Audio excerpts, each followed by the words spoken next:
going on, everybody? Welcome to the Filsinger Games Character Spotlight with Mike and Brock. I'm Mike. I'm Brock, and we're once again joined by Swarm, who's got some new bootlegs to show off. How's it going, everybody? I'm good. How are you? Good, thank you. So Just looking up your new cards here. It's been about a month or so, probably. Yeah, about that. Regeneration. Regeneration. 3 cards. We have Xenolith, Mechanos. Am I saying that right? Mechanos? Yeah, Mechanos. I call them Mechanos, but if you call them Mechanos, that'd be fine too. It's based on the word mechanic. Okay. Mechanos. Either way, it's fine. And then Synthron. Yeah. Big guys. Yeah, so the story here is, okay, I had this idea in mind for a while. I was going to do this. I thought Tom was going to let Monolith go from the GWF a year earlier than he did. So I had this idea in mind that I didn't have it mapped out quite as much as it ended up being, but I had the basic idea.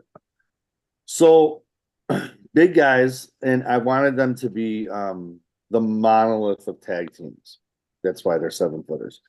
And when it became apparent to me, at least that Tom wasn't going to go back to the Master Race stuff and explore that was my opportunity to get back into the Kroll stuff, something I've always really enjoyed, but not do exactly the Master Race again and do the same thing. I wanted to do an evolved race, yeah, which I think that's what they look like. You can tell when you see that they're from Kroll, you go, oh yeah, okay, I can see certain things, but they're clearly more dynamic, they're bigger, they're stronger than your Zygon and Thrax, who are great characters in their own right, but they're different.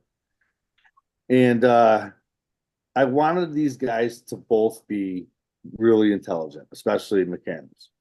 He's the top scientist, but they're both scientists. They're both equals in that manner. I didn't want one to be like just a brute. I wanted them both to be smart. And similar. I didn't want to do the big guy, little guy thing like a lot of tag teams are. Synthron is obviously he has a little bit more offense.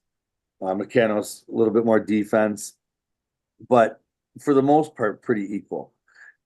Now they've wrestled 12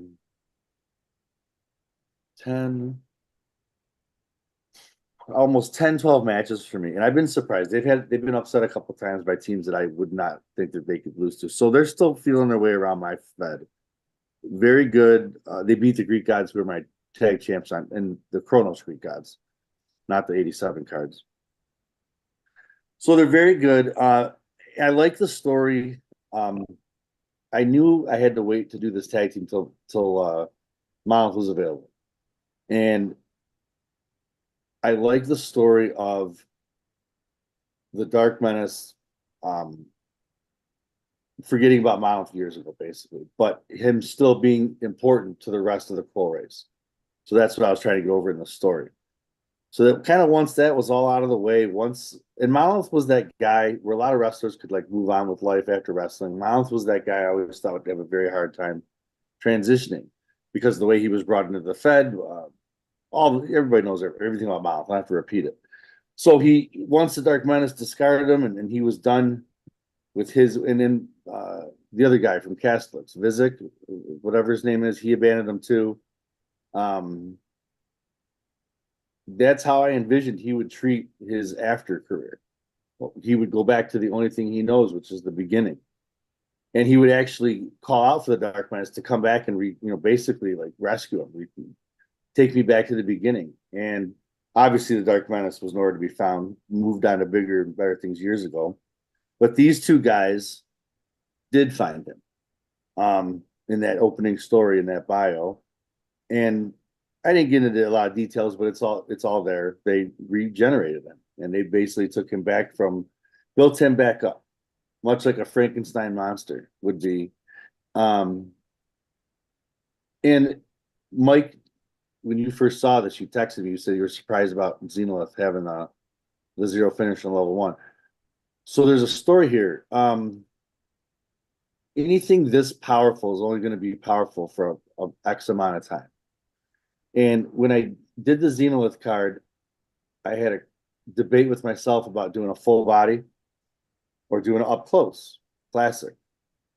Obviously, I decided to go with the classic, and I wanted to show the horn this time, this side.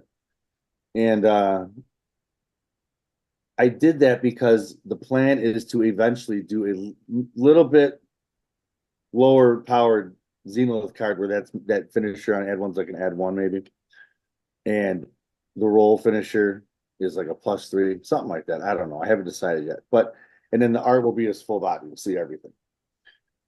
So that's the plan. Is you're only kind of like with the first Infinity and Infinity Flex, they're super powerful, but they're only that way for a few, whatever it was, sets, years, whatever you want to call it. That's the idea behind this Xenolith card. Now he too, this is a dice game, anything can happen. He too, it was like 6-4 in his first 10 matches. Lost to Totalis, the tournament master, crazy stuff. But that's the dice. The dice don't lie. And It's all shoot. And I don't fudge my results. I know some people are more into the story than the results, and that's cool. Whatever, it's all about having fun, but that's not how I do it. So it is what you got to work around the results. Yeah, I feel like I'm a big believer in that. It's like a choose your own adventure book. The dice are your. So anyway, we talked about that before. So that's the story, and I think these three guys all work together really well. And even though the Dark Menace, I didn't use him. I just referenced him in the story. He's a big part of this. And it's really the entire history of Monolith that leads to this point for all three of these characters. And then, Mechanos and Synthron, they have their own motivation as well. One of the reasons they've regenerated Monolith and used him as an ally is because they want to prove that the Kroll race is the master race, or at least as equally superior, as equal to other races like the Gladiators, Andromedans. I don't think Zygon and Thrax, I don't think their history holds up. They think they failed to prove that Kroll was not only the master race, but even a superior race, but being taken over by Black Death, and then never hearing from either one of them again. I'm strictly talking about the storyline here. Those are great characters. But so these guys have a lot to prove, is my point. I think the master race, when they came in, whatever that was, 21, they came in with a lot of oomph, and you were like, wow, this team really could challenge the Gladiator. Look at these guys. And then they trailed off. And I wanted to make a tag team. Like I said, there was like the Monolith. No, they're not the Gladiators. They're not, nor would I want them to be. They're not Siege and Fist. They don't have that big knockout +5 necessarily. And they have their flaws. There's, one guy's got a C. But they're good. They're very, very good. And they're designed that way. But again, the dice are fickle. They're not just, you can make whoever and they're not going to win. Other than maybe the Structon, who I was actually looking at the other day, so clearing out all my stuff. That card was insane. Other than him, you're lucky to find anybody that will win 10 out of 10 matches. It's very rare. Right. So I'm having a lot of fun with them. I hope other people are too. The art is fantastic. Werner obviously always does a great job. Let's talk about Xenolith's eye. So you remember the other Monolith? He had that busted up eye, and I really wanted to get over the fact that he was injured and beaten down, and he had this crazy career. I remember when Tom gave him that card, and behind the scenes, I talked to Tom. I said, God, I wish he was stronger. And I think Mike did too, Molesky.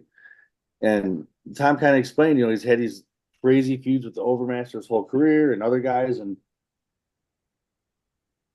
it's going to take a toll on him. So I went with that to the point where he's lost his sight in this eye. And to then get over these new scientists, alchemists, they gave him this amazing mechanic thing in his eye, which is this laser scope. And if you picture it, at least for me, it's amazing in the rings, because that's kind of what his big picture will look like. It'll be him standing with full body and his eye scanning, the ring. And then you see, if you roll there, you can start on level 1, 2, or 3. And I think that's a super powerful mechanic. And again, it's something that's going to be temporary. But it's super fun. And if you've played this card, I don't know if you have, it's a fun card to play when that mechanic starts bopping around there, and you're not sure which level it's going to roll on. I've had a lot of fun with it. He beat Chaos Supreme in a 2 out of 3 fall match on my last card. He lost to Chaos Supreme in their first ever match in the tournament of the Immortals 8. He lost to the Mad Bishop, who ended up winning my tournament Immortals 8. Wow. Yeah, well, it was also a no disqualification tournament, which really benefited Mad Bishop because that big +5. But he lost to him, and he lost to. I think he beat Ultimatum. Yeah, he did. I think he beat Ultimatum. So he's already had quite a few big matches in my Fed. And like the Alchemists, their first big feud for me was with I call Masterclass. That's Mentor and Preceptor. It's been pretty even. I was very surprised. In fact, it's as this game always works, I put those guys against them thinking not they'd roll them. Mentor and Preceptor are very good, but I thought they'd win. And they did. But it was very difficult. I think there was like a DQ in the first match, I forget, and maybe had some singles matches and one of them lost. But and then they lost to them in the tournament of the Immortal Tag Teams. Straight up. It was a big referee bump. We rolled that 2 on a death jump. I hate it. I hate that too. God, I hate this chart so much. That's a whole other. We should talk about that one time. But I think it's time for an update. These have been since 2012. Oh, absolutely. I hate to say this. I think I actually helped do those charts. I don't remember. And I just hate how much they dictate things in my Fed. Mm-hmm. And well, that's the whole point of a chart, is to leave a bit of randomness up.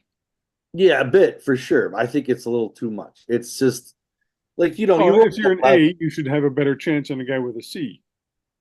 That's not always the case, though. Sometimes your power and agility comes into play on the charts now. But that's where I've started using that rule that I got from Matthew Butcher.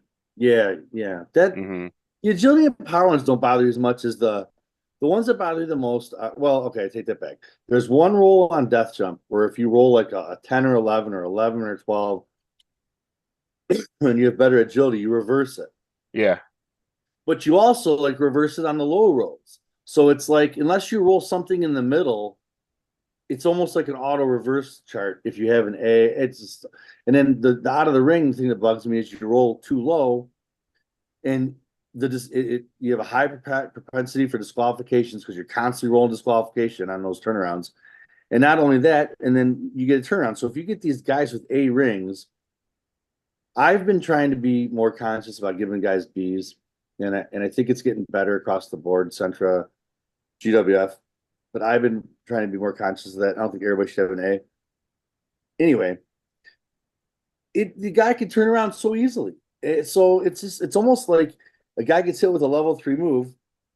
He has his 1 down on level 3. He rolls his leave. He has an A, and he's right back. Mm-hmm. And it happens all the time. So that's the one that really I don't know. So I'd have to study the charts a little closer. But when I play a lot, I notice that that's the one that comes up a lot. And it's such it takes, I guess in my brain, when I'm thinking about the mathematics of it and the percentages of it, it takes so much to get to the level, to get a guy down, to get a guy on level 3, for him to just one roll. It's like having a level 3 reversal on level 3 defense, basically. Yeah, I see that. And so I almost wonder if, I guess, and it's impossible to do, but if you could go back to the beginning, I think the brawlers and very specific guys like Santos would have A's. B would be like the average, and if you had an A that maybe you weren't as great as something else like ropes or something, but it seems like, and especially, and it might take some heat for this, but especially like in the bootleg world, like when we were doing GWZ cards, that's what I'm thinking of because I was looking at them. Everybody has a friggin' A. Everybody, doesn't matter what they were. Everybody threw an A on their guy because everybody, and I get it, everybody wants it to have that A ring guy, but when you're actually thinking about the characters themselves, does he have an A? C rating. That's hilarious. So Synchron has a B to kind of wrap all this up because I didn't want these guys to all have A's. That's awesome. I got to get that. And my next two guys that I'm doing both have B rings, but I'm also a big believer in like you got to create the characters you're creating. So I think it's realistic. And these are 7-footers. They're I wanted them to be super aliens, super creatures. So big guys, but I didn't want to give them like -3 agility. But I didn't want them to give them. I don't want them to be the typical +3 agility, +4. I didn't want to do that. Mm-hmm. Now, I have a question. In Kronos, I know in the regular GWF, you're not supposed to go more than a -5 combined. So, if you've got a -5 strength, you're going to have a 0 agility. And your guys seem to follow that rule. Are there any other guys that don't follow it in Kronos? Like, is somebody a -5, -2 type thing, or Mm, that was one well, of the yeah, rules. one of my new Nobody guys can is break them like on the that. I spot. would say. Who Similar to what you does? just said. But he's also a completely unique character. It's like not one of these new guys. One of my next two new guys. Special attraction, if I may. So very unique. But other than that, I don't think so. Because I know, like, Cronus is like GWF on steroids. Yeah, I think that's kind of fair, but I also think when you look at the Fed and full, there clearly is a mid card. There's a lot of main guys. You got Cosmos and Chaos Supreme and Omega and Hades and Xenolith and guys like that. But I don't think I do anything like if you were to look at Ace, I'll just use that as an example. There were add twos. There was a guy with Out of the Ring on level 2. I don't do anything like that. Like everything I'm doing is I don't think I'm doing anything. I guess I would say that hasn't been done before. There's definitely some stronger characters, but I look at it like this. Kronos is the Legends of Wrestling of the GWF. So it's really no different than Legends of Wrestling. Now, obviously, people don't use their entire collection of Legends of Wrestling characters at the same time, which kind of brings us to my next set. The story in my next, well, I don't want to give anything away story line wise, but it opens things up. Let's leave it at that. And Kronos is a place where, like, there was a comment on the board a few weeks ago saying that Kronos should maybe have a sudden death because there's a lot of guys. Well, Kronos is fluid. Guys can come and go. It's really it's the ultimate up to you promoter fed where if you want the 3,000 guys, whatever, Infinity Plex, all those guys, you want them to go back to 3,000 for a while, that's cool. You want other guys to go back to wherever they came from and bring different guys. It's completely fluid. It's completely different. There'd be no reason for a sudden death, is my point. Because at any given point, especially when the hero versus villain war is over in your Fed promoter, some of these guys are going to disperse, and that's where my Fed is now in the storyline. That war is finally over, and some guys are moving on, and some guys are sticking around and doing new things, but the emphasis is more than ever on who's the best in the galaxy, from who represents the best star systems, fighting for the titles, et cetera, et cetera. It's no longer focused on that war. Now, with the new guys, the two new guys, there's a new battle that's about to be unleashed on Kronos, and it's between two specific characters, Omega and Hades. And what's happening here is something is happening on Kronos, and it's, I guess, depending on when we guys air this, I guess we can talk about it. Is it safe to talk about? You think so? Sure. We can air it whenever you want us to. Okay, that's cool. All right, so let's just talk about it as, let's say, pretend like everybody knows it. So the Kronos portal to Kronos is repaired. Now, for longtime Kronos fans, the story there was Man of Power, who's Chaos before he becomes Chaos. He busts his way through the portal back in Return to Civilization, which was a couple years ago. So it's been a while, and I've released all these bootleg sets in that time, during that time. I think all of them. And yeah. So, but I've kept the story going. And now the portal is finally fixed, and there was lots of things going on there while it wasn't fixed. Guys, breaking protocol and coming in through back channels and et cetera, et cetera. The Alchemist had a lot to do with that. Hades, he had a lot to do with that. So now it's fixed. Hades is Morpheus. You guys know that, right? Mm-hmm.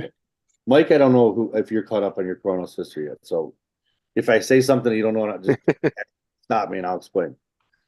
So the portal's fixed, and Solaris has always been written as this character who tries to keep the balance between good and evil.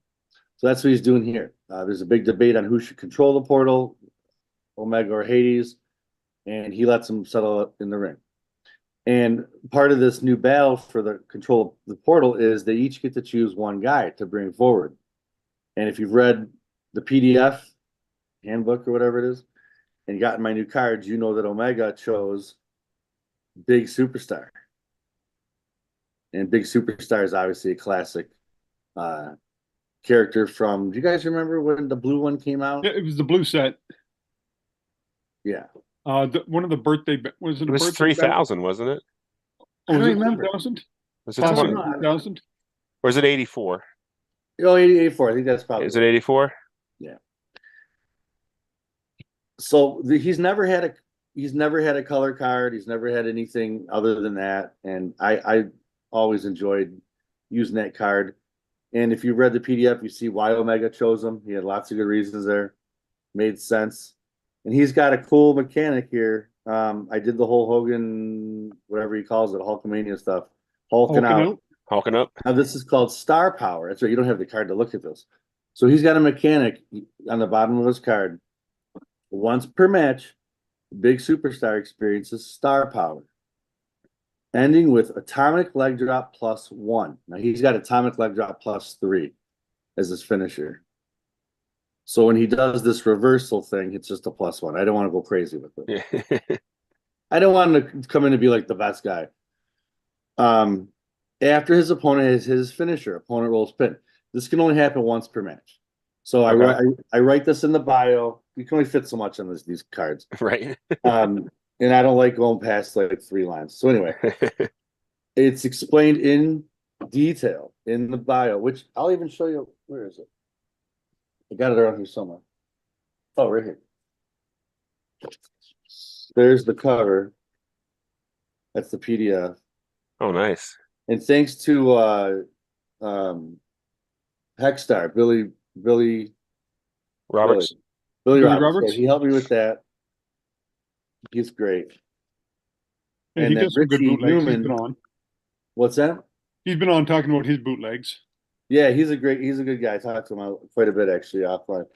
And then Richie Newman, who's Crossbones, he helped me with the Clone World picture that you guys see online. Very cool. So anyway, that bio, which is why I grabbed this, it explains quite in detail what to do there, and it basically says, when this occurs is up to you, promoter, and yada yada. Once it's used, it can no longer be used again. So it'll be fun. And only being +1, I don't think it's going to be like super overpowering. Like Shane had that +3 or +2 automatic. Mm-hmm. So anyway, and then his opponent obviously is the Galactic Giant. Yes. And I love it because he looks like a Chuck Carter drawing, but he's not. He does. And I didn't ask for that. It's just how it came out. And that's cool. We galacted him up. He looks like a Galactic guy. And he's very strong. He'll be very tough to beat. Got a daze, quite a great defense, 3-0, +3, +1 finishers. No ad ones either one of these guys. But you got to have -2 power or more to throw him in. So this is what we were talking about earlier, Mike. -6. I gave him -6 power. I went for it, bro.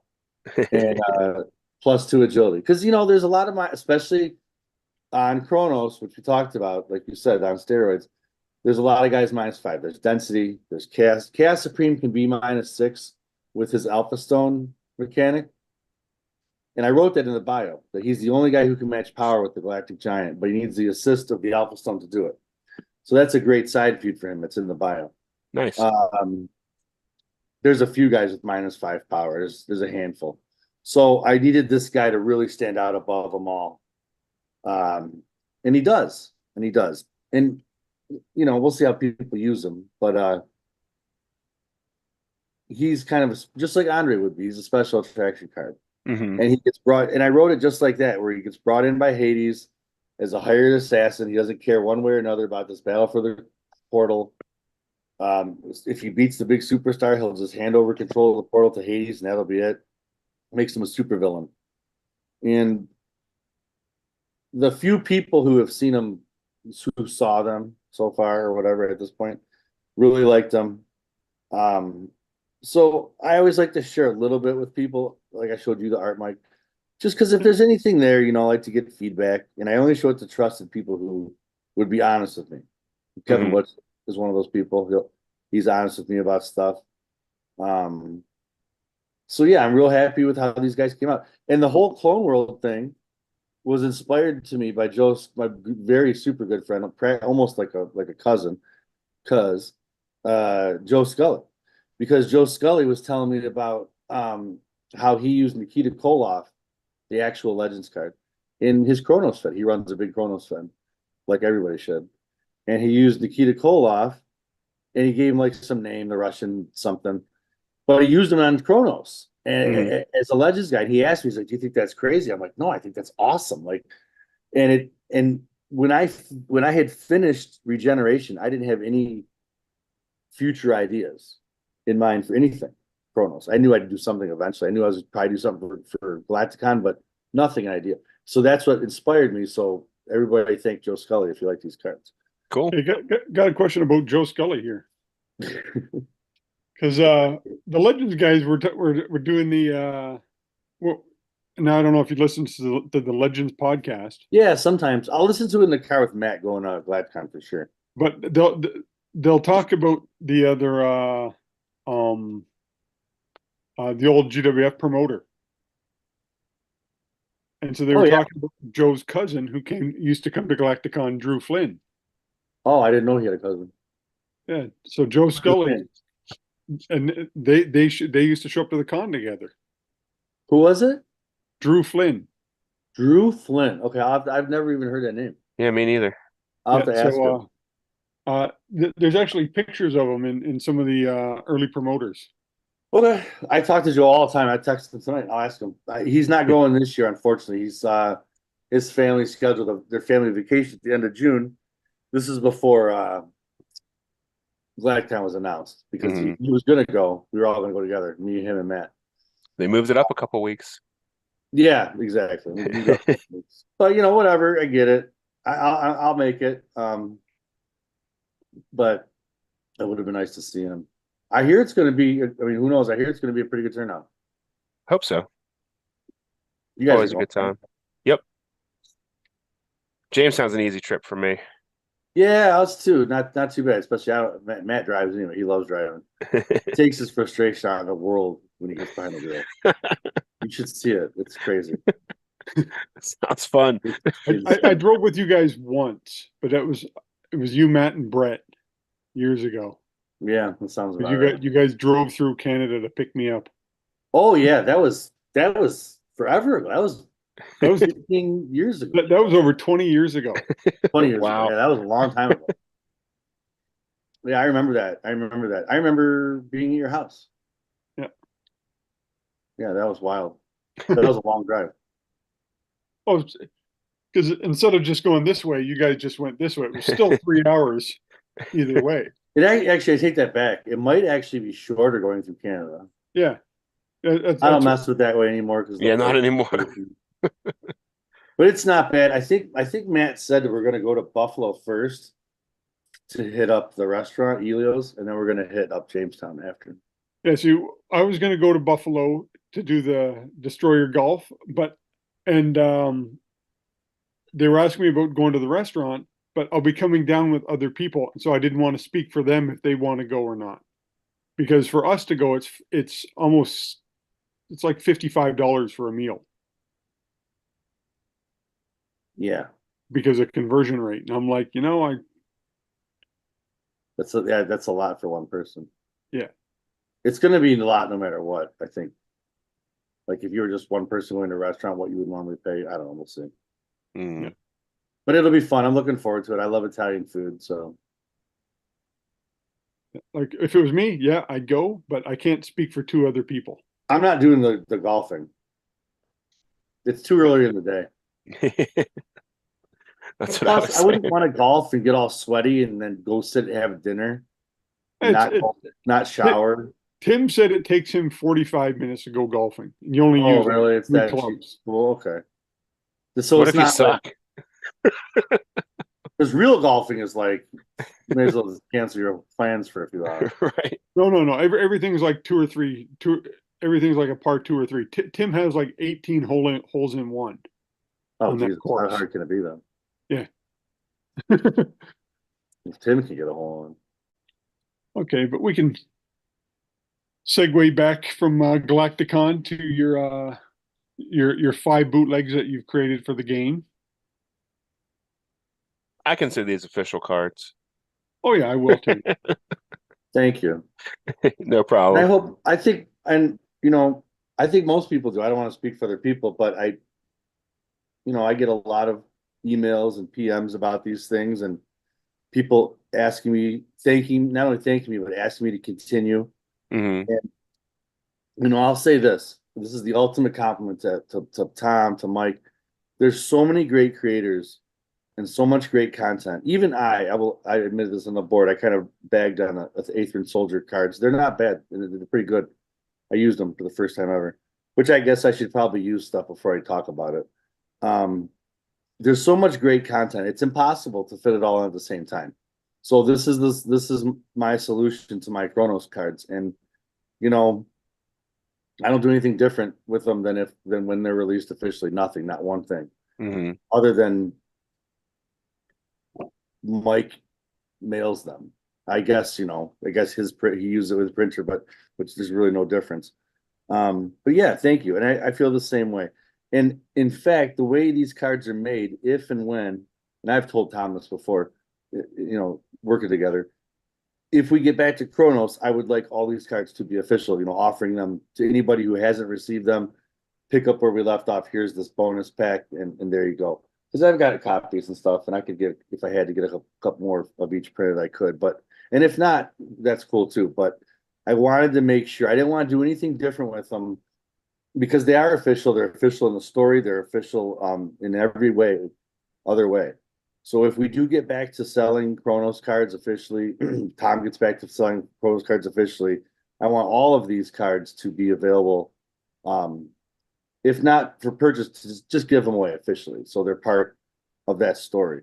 Now, the difficult thing with Kronos is, a lot of the stuff is online. The stories, have been handed out via, PDFs and PMs. So the stories are a bit scattered. It's always kind of been like that with Promoter Prime. Tom just did a Promoter Prime character and he put that character in the Secret History book, but these guys never had that. And some of the Central guys neither. So that's the only hang up, but it's a small hurdle. Right on. And I have nothing planned beyond the big superstar and Andre the Giant, Galactic Giant cards. I never know where my inspiration is going to come from next. Everything I've ever done, almost recently with these, since I started with like the Hades. Hades was obviously much longer term, but since then everything's been pretty spontaneous. Nothing like that I've been holding on to for years or anything like that at all. Other than Hades was the only one, and then Meteor Storm came when I was helping Tom with 2093 or whatever that was, whatever they were in, 2093, 2094, I forget. But people wanted, and I know we kind of talked about this before, but I'm just reminiscing. People wanted an alternate universe, really alternate, different Meteor Storm, and that wasn't possible with 2093. So that's what gave me that idea. So anyway, my point is my inspirations for these things have kind of come on whims. The Jack of Diamonds one, Ace of Diamonds, he became Ace of Diamonds late in that, but I always planned on doing him at some point. Oh, I have to tell you guys a funny story. And so I was talking, I'm in Chicken Shack on my phone, talking to somebody, one of my friends, and there's other people there. and I talking about this is when I was doing regeneration. And I go, yeah, I'm on the phone. I go, I'm doing 3 new guys. Did I tell you I'm doing 3 new guys? And I start to get these looks, you know. I'm like, yeah, they're these huge guys. I'm doing these 3 huge guys. And people are looking at me, and it occurred to me like that's a true story. So we have to be careful talking about creating Champions of the Galaxy characters in public. People get I'd the like wrong to see idea. it. I'd like to see a Cronus massive. Yeah, I think I think he'd be a perfect character because he only had that 1 card. And it's now that the portal is reopened and fixed, we're back to Tom's original vision, which is just, best of the best. There's nothing extraordinary going on there. Just fighting to see who the best from each galaxy is. So it makes sense for a guy like Massive to come through here. When I destroyed the portal, I wasn't exactly I knew I had an idea because I started my Hades idea. I wanted him to infiltrate Kronos. I didn't want him just to come in. There was a whole story about Omega because in real life, and I think it's okay to talk about this now, Mike didn't want me to do Omega or Hades because he was doing that early classic set. So as you can see, they completely turned out just fine because they're so different. But I could understand why.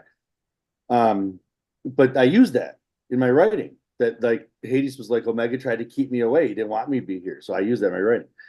So I didn't want him just to come in. I wanted him to infiltrate. So my point is that when I destroyed the portal, I handcuffed myself. I couldn't. There were certain guys I could not bring in. It had to be everybody who came in from that point on. Paralyzed, Sectarian the Barbarian, the Defenders of the Realm, who were actually local. They came from Kronos, more or less. They were already there. Regeneration. There had to be some sneaky things going on. So a guy like Massive, it wouldn't have made sense for him to come in. Now it does. So now we're back to, just anybody could come in for any reason. They just want to prove, the best they are against the Galaxy, yada yada, all that good stuff. Or you could do Powerhouse. Yeah, that would be. Just bring in a tag so many team, things. Earthquake and Massive, and yeah, I love that team. There's alternate universe / future shock things you could do with Massive. He's a great character, and Land of the Giants. Massive against either Alchemist, Galactic Giant, Big Superstar. All these guys would be great matches, especially with Galactic Giant there, because I think Massive was loosely, at least when I was a kid, he was the Andre Giant in my Fed because he had the big elbow and the headbutt. So he had headbutt twice on his card. She's just fucking headbutting people. So it reminded me of Andre the Giant. And so that would be a great match. I love, and I don't think I'm like a meathead or anything, maybe a little bit, but I like the power guys. I've created a lot of agile guys, like all the hardcore Titans are real agile.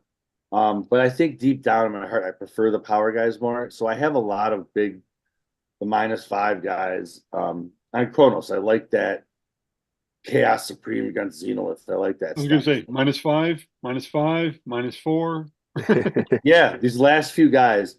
But before that, no one. Hades is -4. No one in the Defenders. Meteor Storm, obviously. No one. So it's just recently, but recently that's what my inspiration has been. And obviously Hogan and Andre are big. They have to be big guys. So, and I also want them, it's not exactly, it's Clone World, but they're a little different than, not exactly. I didn't want to draw. That was important. I didn't want to do Legends art and slap a space background. You know what I mean? I wanted to have that avalanche, and I want to do more of these. I think if this gets received well, which so far just the idea of doing Clone World guys seems to have gotten a positive reaction on the boards and on Discord. Are you guys on the Discord thing? I've been on. Remember, I talked. Yeah. You and Kevin and Carl the one night. Dude, give it up to Grant, whoever figured that out. I never even knew what a Discord was, and it is a blast. Maybe it's because it's new, but I'm having a lot of fun with it. It's just always pop it open and check it out for a second, leave the message, and pop off. Well, I go to the rooms to see if anybody's there to chat. Mm-hmm. I keep trying to do it. I all these kids running around my house, it makes it impossible. They all need something, not all the time, which is, it's awesome. That's what being dad's all about. But that's the way it is right now. So, But I was going to have to say, between your two legends like Andre and Hogan, or big superstar and the cosmic giant here, I do like the big superstar drawing better. I like how the black pops. yeah, those are first attempts by Werner, and man, I don't give him a whole lot. I don't give him a whole lot of instructions because I think it could get muddied. And I basically just said some kind of galactic armor, put a big star behind him. I said nothing about black. And that's what he came. And I gave him like the pose. I gave him the pose. I gave him the pose for Andre. But that's it. And Andre, same thing. I said, just make him give him the GWF, give him the avalanche stuff, put him in some kind of armor, something. I don't give him super specifics. And this is what he comes up with, and it looks awesome. And it's funny too, because he always writes back, he'll send back, he'll be like, let me know what you want to change, what color. And I'm like, dude, these are great. Like, thank you. He's the best. Werner's probably did more GWF art than anybody, hands down. So or COTG art. Yeah, he knows what he's doing when it comes to poses and wrestlers. Mm-hmm. Yeah, he's great. I know, like Tim doesn't like the way he draws the veins on his arms and stuff, and that's fine. But I think he's just as good as Banks. I know that's like controversial, and that's nothing against Banks. Banks is a 10-star artist. I think Werner's amazing. I mean, just looking at the Alchemist. I mean, look at that. You can't ask for much better than that. I mean, it looks like it's the way that pops. It just looks like it's light. It's just amazing. There you go. It's just incredible. It's like a light. It's just a drawing. So he just does a great job. I know he uses computers or whatever he does, but whatever he does, I can't do it. Yeah, he's done a couple drawings for Brock. Oh, he's done a ton of stuff for me. Oh, he's amazing. He does all the Go Fight Pow stuff. He does all the Centra stuff. And it's interesting. I don't think Werner does anything else for Tom anymore because the new guy's coloring, and then now Tom says he's got another artist who's apparently doing a tag team for Promoter Prime for GWF 2140. Well, I know I've talked to Tom before about art, and he said he was just always on the lookout because you kind of want to change things every little while. And Werner's been prolific. He's the Jack Kirby of the GWF. He just cranks it out. Oh yeah, I mean he's been working nonstop for years and years and years. I don't know how he does it. Mm-hmm. It's amazing. It really, when you think about what Werner and Banks have done, it's amazing. They've been both for I don't even know how long, but they've got to be what do you guys think? Are they the two longest tenured artists, or was Chuck longer? I don't know. No, Chuck was only like 6 sets. Okay. And when did Jeremy Sue actually did quite a bit. Bendis probably did the most before Daryl. Yeah, because he did all those CPC sets. Yeah. Mm-hmm. And then there was Hannibal King, and there was he did a few. But Banks I feel like has been around for, I mean, God, he was doing right after New Beginnings. Like he did Model. Yeah. And that was 2121. And I think he did Nosfera too, which was 2120. So he's been around forever. Mm-hmm. And then Werner obviously started coloring forever ago. And then he started doing art too. And he took over all the Kronos stuff and Centra stuff, and he's done the entire indie line. And the Legend stuff. And all the GWFZ and Oh, speaking of that, I found all my GWZ files. Wow. Yeah. Here's the only problem. And I'm sure I can figure it out. I'm sure if I can't, someone smarter than me, someone listening, when I try to attach, like, let's say I try to attach the GWFZ territories or GWFZ Infinity cards, they're all in one file. The file's too big. It won't attach to my Gmail account. So I'm sure there's some kind of conversion or something there you got to do. I don't know enough about it. But if someone, maybe I could ask on the boards, but once I figure that out, I will make that available to buy PDF. And I don't know if I can do this or not, but I could probably give this away. I found all the LFCSE, whatever they're called, all those cards LYPD to be made. I found every single one of them. Oh, wow. Yeah, I have them all on my drive. So that those were free anyway. I think it's give those away. But yeah, if I can figure out how to attach those files, those Z files to an email, I'll sell those to people. Cool. So anyone out there can help me with that would be that'd be great. I don't know how you do it. Okay, well, we should probably wrap this up here. All right, All right. cool. Yeah, this was a lot of fun. I hope this comes out around the time these new cards come out, so everybody knows Yeah. what we're talking about and For has sure. some Well, fun with them. Kronos is awesome, and the new GWF set will be coming out too, so there'll be a lot to do there for there's Champions a fans. lot of stuff. It's Filsinger Games season officially. Definitely COTG season. Oh yeah. Looking forward to it. Thanks again, Rob, for joining us. Thanks for having me. Always, always. It's a pleasure. These are available, and the other ones will be available at GalactiCon. Those guys. All good stuff. You got to run the Galactic Giant against Xenos. That doesn't get much better than that. That's throw Cast Supreme in a Tyrion triple threat match for Battle of Giants. There you go. I'll lose track right away with a triple threat match. I do too. My brain isn't that high functioning. Thanks again. Hopefully we'll see you at GalactiCon. I will be there. I'm planning on it. Looking for that Italian food. Woo! All right, while you're here, if you have not yet done so, click that red subscribe button. If you like this video, give it a thumbs up.